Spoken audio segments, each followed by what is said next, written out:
Antelope Freeway 1 mile. Antelope Freeway 1/2 mile. Antelope Freeway 1/4 mile. Antelope Freeway 1/8 mile. Antelope Freeway 1/16 mile. Antelope Freeway 1/32 mile. Antelope Freeway 1/64 mile. Antelope Freeway 1/128 mile. Antelope Freeway 1/256 mile. Antelope Freeway 1/512 mile. We've just passed Antelope Freeway. This is Dale Matthews. I run a successful little website called BadCounty.com, where we keep track of local politics and Josephine County government officials. I've been doing this for a decade, but our website videos are new. We'll hit 83,000 views as of this weekend. That's more than the 3 television stations, the 2 newspapers, and the radio stations combined. It's also a non-commercial website. All the videos are non-commercial. We show exactly what our local politicians have been saying, and unlike the Courier, we don't sanitize for your protection.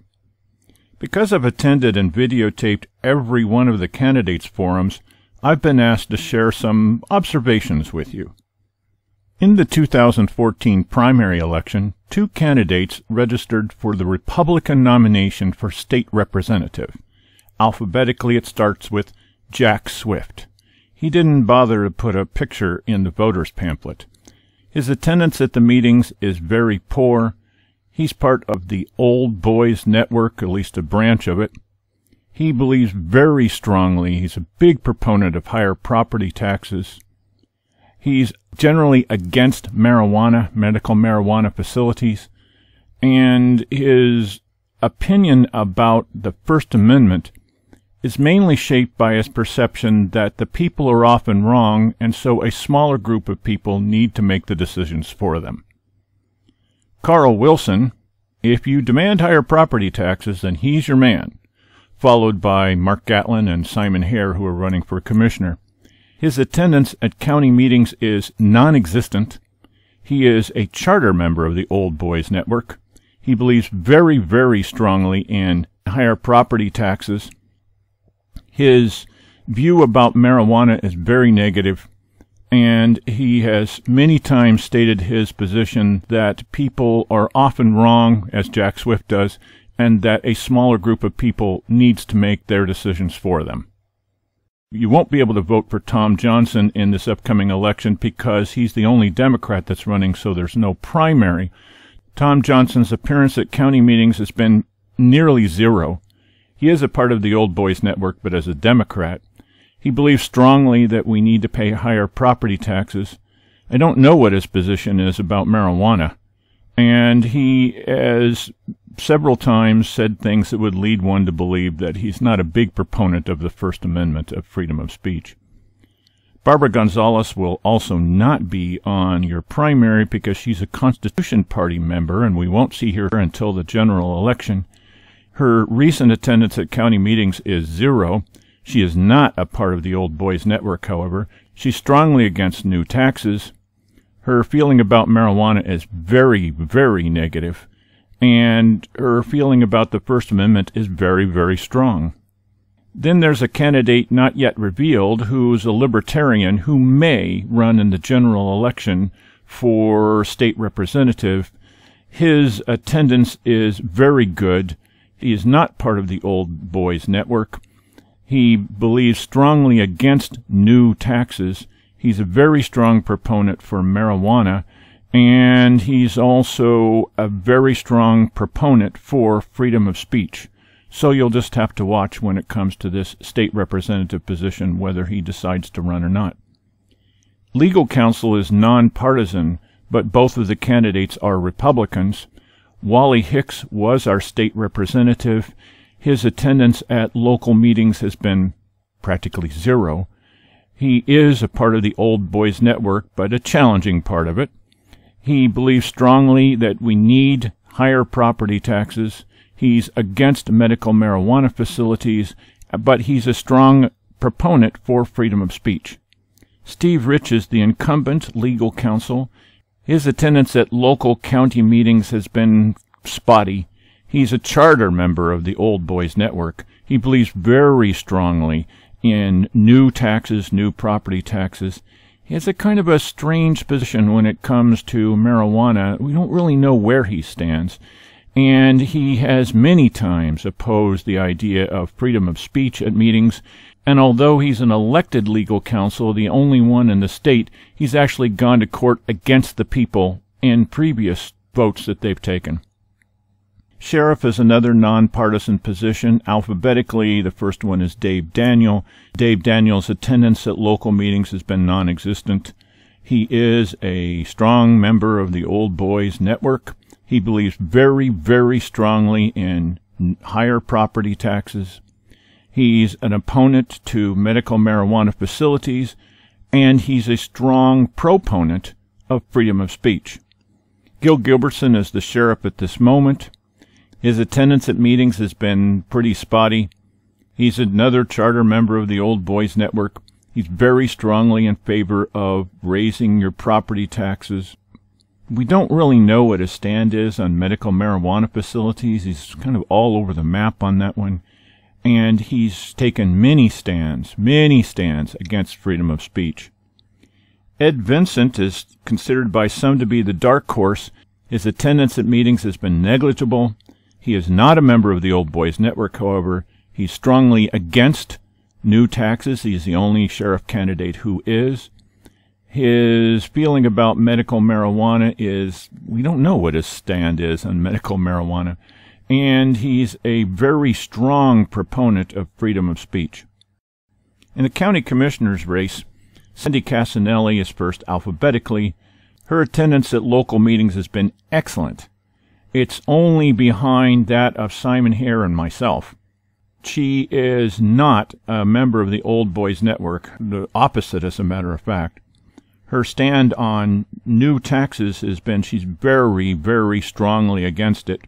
Her stand on medical marijuana facilities has been a wait-and-see attitude because, as she explains it, there are legal questions that are up in the air and not quite sure what to do about that. However, she has said if the people were to vote locally that they wanted to rescind the medical marijuana facility moratorium, that she would be for that, but she'd still like to find out what repercussions there might be with the federal government.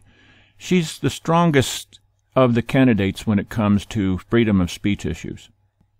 Mark Gatlin is next alphabetically. He's a Grants Pass City Council member. His attendance at the meetings has been spotty. He's been showing up lately. He is a very strong member of the Old Boys Network. He's very strongly in favor of new taxes. We really don't know what his stand is on marijuana facilities. He's been all over the board on that one. And he stood many times against freedom of speech. He's another one of the group that seems to feel that it's best if a small group of people makes the decisions for you. He stood many times against people speaking. Simon Hare is the incumbent. He's a current county commissioner. His attendance at the meetings has been very good. Of course, he's a county commissioner. He's paid to be there. He is a very strong member of the Old Boys Network. He's a very strong proponent of new taxes and has said this several times. His stand on marijuana, first he was against it, and then he was for it, and now he says he doesn't know. We don't know what his stand is, and he's been criticized for that. And his feeling about freedom of speech is he's probably, next to Mark Gatlin, the strongest opponent to freedom of speech, and has cracked down a number of times and supported those who feel that it's a bad idea to let people speak their views. Nina Horsley's attendance at meetings has been almost zero. She is not a member of the Old Boys Network, however. She feels very strongly against new taxes. She's a very strong proponent for medical marijuana facilities and a very strong proponent for freedom of speech. Jim Rossi attended one forum only. He said that his reason for running is to bring attention to a pending legal case that he has. His attendance at meetings has been basically zero. He has stood with Jack Swift in the past, whose attitude is that we should not trust big decisions to the public, so it's hard to tell what Jim's feeling is about this. We don't really know what his stand is about new taxes, although he's been mostly palling around with the people who feel new taxes are a really good idea. We don't know about that one. His feeling about medical marijuana facilities, we have absolutely no idea. He's a strong proponent for freedom of speech, but mostly, as I said, his main attention has been focused on getting information out about his pending legal case and not really running for office. Mark Seligman's attendance at meetings has been excellent. Not as much as Sandi Cassanelli and not as much as me, and Simon Hare, as I said, is paid to be there.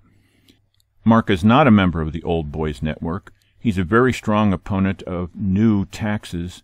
His feeling about medical marijuana facilities is that he's in the lead for this, proposing that this is a good idea, and he goes to lots of meetings beyond the county's meetings to propose this, and he's a very strong proponent of freedom of speech.